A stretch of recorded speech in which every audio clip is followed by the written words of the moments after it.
거래소에서 스테이블 코인을 예치하고 받던 이자, 곧 미국법으로 전면적으로 불법이 될지 모르겠습니다. 갑자기 왜 미국 정부가 코인 이자에 칼을 빼들었을까요? 미국의 대형은행들이 6.6조 달러에 달하는 예금 유출을 우려하면서 정치권을 움직였다는 소식이 나왔고, 여기에 대해서 디파이 투자자들에게는 청천벽력과도 같은 위기입니다. 근데 이 살벌한 규제가 아이러니하게도 오히려 리플 XRP에게는 역대급 호재가 될 수 있다면 믿어지시나요? 오늘은 스테이블코인 이자 전면 금지 조치가 과연 어떻게 디파이의 판도를 흔들고 오히려 리플에게는 신의 한 수가 될 수 있는지 파헤쳐드려 보도록 하겠습니다. 다소 불안했던 마음 뒤에서 마지막에는 그래서 XRP가 웃게 되는구나, 이렇게 납득되실 수 있도록 천천히 말씀드려 보도록 할게요. 먼저 지금 무슨 일이 벌어지고 있는지 간단하게 배경부터 짚어드려 보겠습니다. 먼저 작년 7월이었죠. 미국 의회가 지니어스 액트라는 법을 통과시켜서 공식적으로 허가받은 스테이블코인 발행자 측에서 이자를 지급하는 행위 자체를 금지시켜버렸어요. 쉽게 말씀드려가지고 앞으로 미국에서는요, 어떤 형태로든 간에 스테이블코인에 이자를 붙여주지 마라, 이렇게 못을 박은 겁니다. 왜 이렇게까지 했을까 생각을 해보면은, 이게 은행 입장에서 봤을 때 사람들이 코인에 예금처럼 돈을 맡기고 또 높은 이자를 받으면요, 은행 예금들이 대거 빠져나갈 가능성이 있습니다. 미국 재무부 추산으로 봤을 때 최악의 경우에 6.6조 달러의 예금들이 코인으로 빠질 수 있다고 해요. 미국 경제의 뼈대인 은행 대출 자금들이 증발해 버린다는 얘기인데, 여기서 미국의 상호노원들 그리고 금융 로비스트들이 은행 예금을 지켜야 된다 이러면서 이자 금지 조항을 밀어붙인 거는 다 이런 이유들 때문이었습니다. 그리고 그 결과로서 이제 거래소를 통한 우회 이자까지도 막는 세부 규칙까지 나왔는데요. 지난 2월 말이었죠. 이 미국 통화감독청 측에서는 제3자라거나 계열사를 통해서 슬쩍 이자를 주는 것도 불법으로 간주하겠다, 이런 무시무시한 규정 초안을 발표했고, 코인베이스 같은 거래소에서 편법으로 주던 이자까지도 전부 틀어막겠다는 겁니다. 정말 당연하게도 코인베이스 CEO 브라이언 암스트롱이 공개적으로 반발했죠. 그리고 원래 3월 초에 통과시키려던 암호화폐 법안 클래리티 액트도 상원에서 딜레이되고 있는 중이에요. 이 법을 만드는 사람들까지도 이자 지급 허용 여부에 대해서 두고 의견이 팽팽히 갈리다 보니까 회의가 몇 번이나 결렬이 됐었는데요. 지금 분위기로 봤을 때 4월달 데드라인 전에 힘겹게 절충안을 찾아내는지 바로 이게 관건이 될 겁니다. 여기에 대해서 리플의 CEO 브래드 갈링하우스 측에서는 다가오는 4월달 안에 80에서 90% 확률로 법안이 통과될 것이다, 강력한 자신감을 보이고 있어요. 여기까지가 현재까지 벌어진 일들의 대략적인 흐름들입니다. 그렇다면 이자가 사라졌을 때 시장 판도가 어떻게 바뀔 수 있을까요? 사실 이 부분이 오늘 이야기의 핵심 포인트고요. 지금까지 스테이블코인 시장에서 투자자들의 관심사 1순위가 누가 이자를 많이 주는지였습니다. 마치 은행 예금 금리 비교하는 것처럼 코인 예치 이자를 비교했었죠. 근데 이런 이자 경쟁이라는 무기가 전부 다 없어진다. 그럼 여기서 남는 거는 결국에 코인의 본래 쓰임새, 유틸리티밖에 없습니다. 이 코인을 쓰면 송금이 빠르고 수수료가 저렴하더라, 이 스테이블 코인은 결제할 때 편리하더라, 여러가지 진짜 활용도가 중요해진다는 뜻이겠고, 바로 이런 지점에서 리플의 RLUSD 스테이블 코인이 빛을 발합니다. 결국에 이자 경쟁 자체가 사라진 평평한 운동장에서 가장 효율적인 송금망을 가진 스테이블 코인이 승리할 가능성이 높아질 거고, 그 후보로서 리플 스테이블 코인 RLUSD만큼 준비된 녀석이 없다라는 거예요. 그렇다면 실제로 돈의 흐름들은 어떻게 변화하고 있을까요? 이미 조짐들이 보이고 있습니다. 디파이에 갇혀있던 자금들이 슬슬 움직이고 있어요. 예전 같은 경우에 테더나 서클 같은 스테이블 코인을 이자 농사하느라 이리저리 예치해놓는 돈이 엄청 많았었어요. 근데 앞으로는 미국 내에서 그런 수동적인 이자 놀이가 어려워지다 보니까 이런 뭉칫돈들이 합법적으로 수익 낼 곳 없나, 이렇게 기웃거리기 시작을 하게 될 겁니다. 그리고 마침 리플의 XRP 생태계가 그 대안을 내놨고요. 몇 가지 예시를 들어드려 보자면은, 올해 2월달 리플 레저 위에 소일이라는 새로운 수익 프로토콜이 등장했습니다. 이 소일이 뭐냐? 토큰화된 국채나 사모대출 같은 실물 자산에서 나오는 수익들에 대해서 RLUSD 예치자들에게 돌려주는 플랫폼입니다. 어려운 디파이 알고리즘이 없이도 현실 세계 이자로서 합법적인 수익을 주는 구조인데요. 여기서 시장 투자자들이 얼마나 목이 말랐게요. 이 RLUSD로 돈을 넣으면은 연 4에서 5% 주는 이 풀에다가 출시 72시간 만에 한도가 꽉 차버렸습니다. 이 불법 이자 농사는 금지됐지만요, 이런 식으로 어떻게 해서든지 합법적인 실물 수익을 주는 통로에서는 돈이 순식간에 몰린다라는 거죠. 그리고 또 한 가지, 헥스 트러스트라는 기관급 수탁업체가 작년 12월 상당히 재밌는 걸 시작을 했습니다. 바로 XRP에 대해서 다른 블록체인에서도 쓸 수 있게 랩핑을 해가지고 이더리움, 솔라나 같은 곳들에 풀어놓는 거예요. 무려 1억 달러 넘는 XRP 물량을 시드로 투입해서 일종의 중간 다리 브릿지를 놨습니다. 이제 이더리움이나 솔라나의 디파이에서도 XRP를 다 담보나 유동성으로 활용할 수 있는 길이 열린 건데요. 이게 무슨 뜻일까요?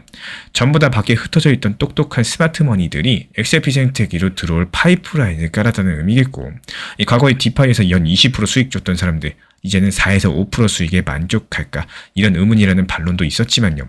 적어도 수십억 달러의 보수적인 기관 자금들은 위험한 불법 영역을 피해가지고 이렇게 안전지대로서 이동하는 추세입니다.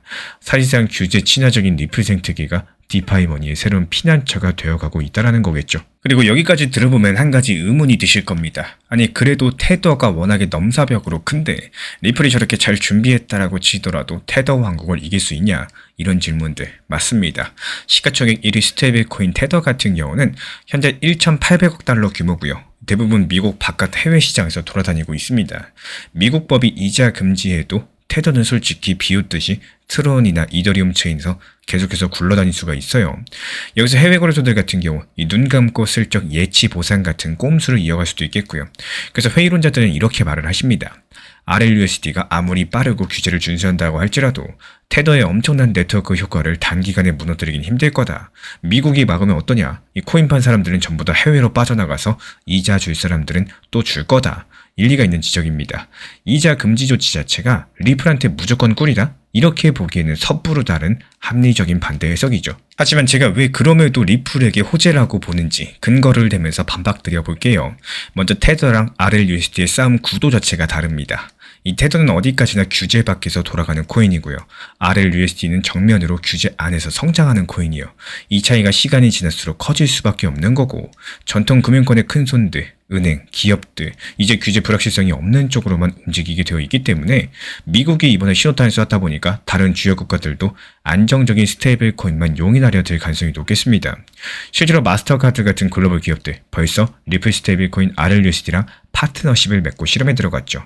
작년 말 이때 발표된 마스터카드 리플 파일럿 프로그램에서는 미국의 웹뱅크라는 은행이 신용카드 정산을 RLUSD로 해보는 테스트를 시작을 했고, 쉽게 말씀드려서 손님이 카드 긁으면요, 은행과 카드사가 그 뒷단 정산할 때 달러를 쓰지 않고 RLUSD를 리플 레저로 주고 받는다라는 건데요. 정말 엄청나죠. 이 미국 규제받는 은행들이 공개 블록체인으로 정산한 거는 역사상 처음 있는 일입니다. 테더로 이렇게 한다? 꿈도 못 꾸겠죠. 이렇게 전통 금융과 손잡을 수 있다는 점이 리플 스테이블코인 RLUSD의 엄청나게 숨겨진 무기입니다. 그리고 강력한 메리트라고 볼 수가 있겠습니다.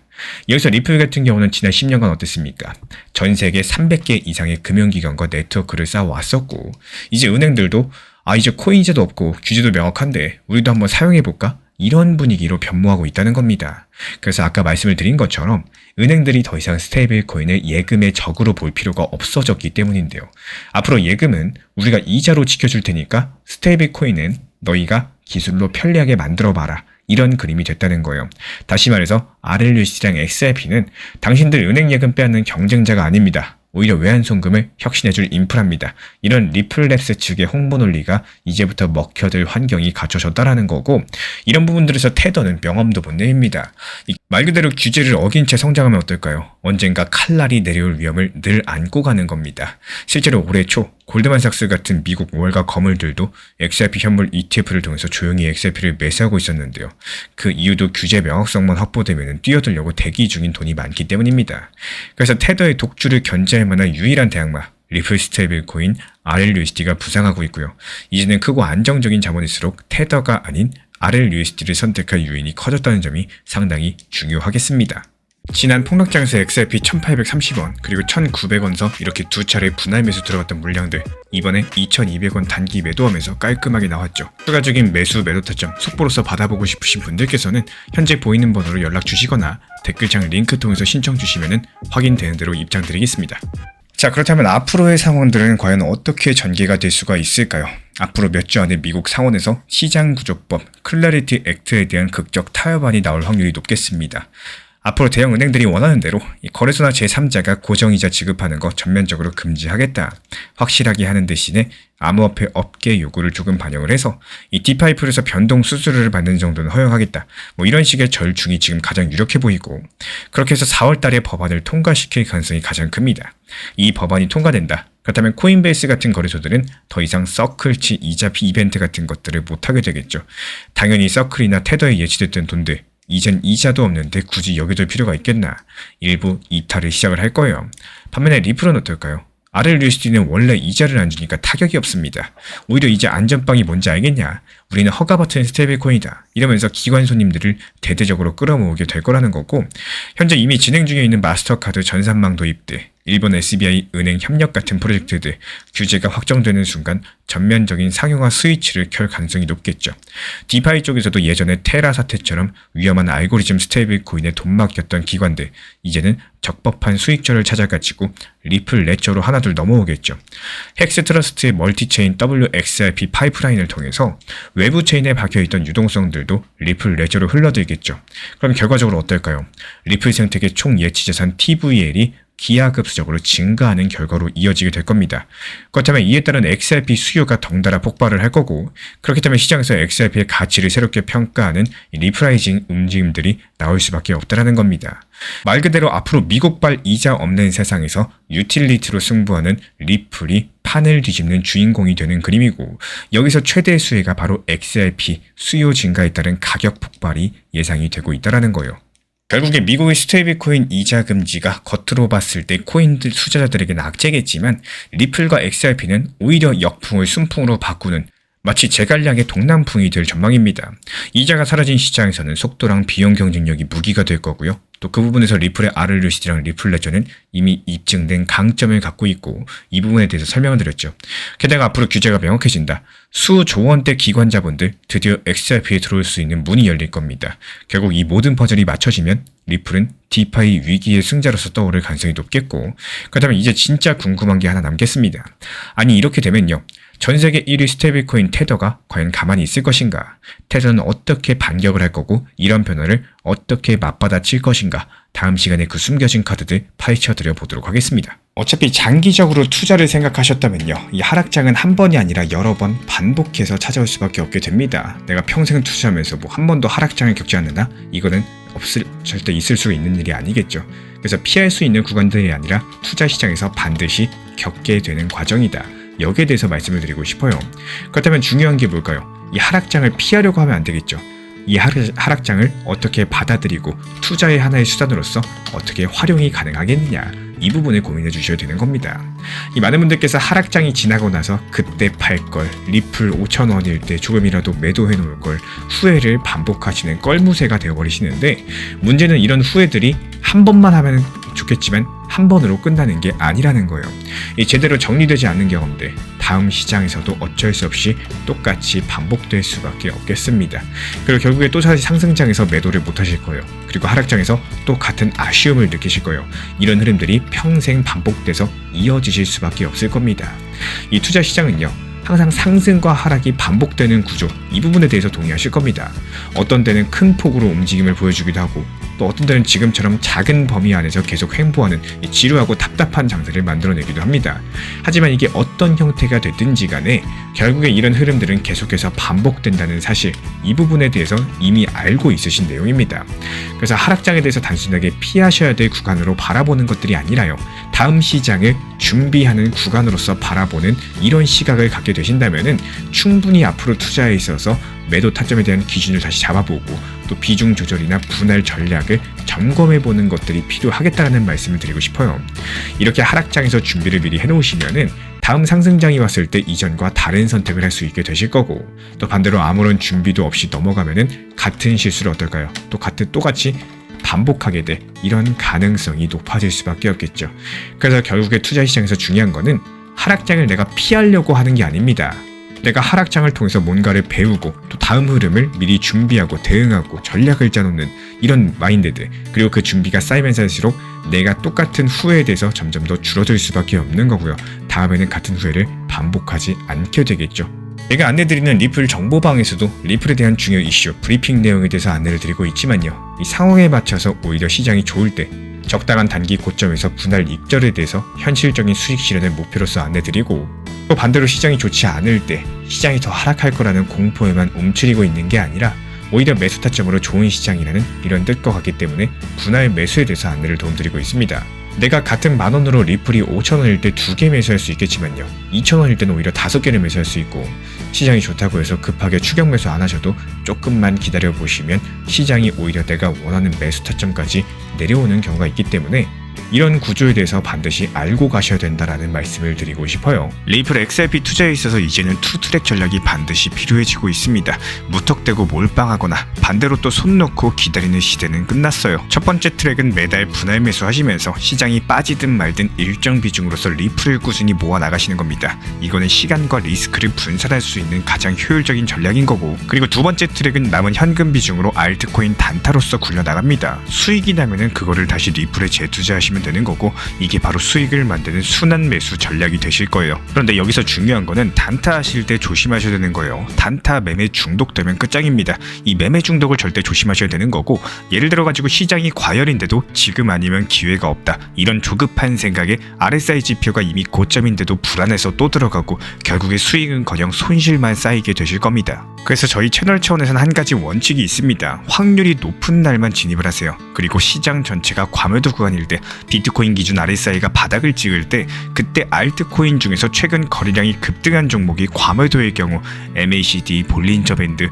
이동평균선과 일목균형표 참고해서 신중하게 매수 진입 타점 들어갑니다. 그리고 그 외에는 아예 매매를 쉬는 날도 반드시 있어야지 진짜 단타인 거고, 그렇다면 이걸 어떻게 구별할 수 있는지 궁금하실 거예요. 여기서 챗 GPT가 등장을 합니다. 저희는 챗 GPT를 단순한 도구로 쓰지 않습니다. GPT한테 오늘 확률 높은 진입 타이밍이냐 이렇게 물어볼 수 있게 맞춤 프롬프트를 사용을 하는데요. 그리고 그 결과에 저의 실전 매매 노하우 30%를 덧붙여가지고 GPT 시그널을 보완합니다. 어떻게 하는지 궁금하신 분들 GPT 검색력과 활용 전략을 이용해가지고 이 두 가지를 한 방에 알려드리고 있습니다. 현재 보이시는 번호로서 리플 단타라고 문자 남겨주세요. 지금 이 영상 보신 분들에게만 오픈합니다. 그냥 GPT 쓰는 법이 아니라 투자로 연결되는 GPT 사용법 지금 바로 알려드리도록 하겠습니다. 제가 안내해드리고 있는 코인 신사 채널 멤버십 전용방에 대해서 짧게 설명드려 보도록 하겠습니다.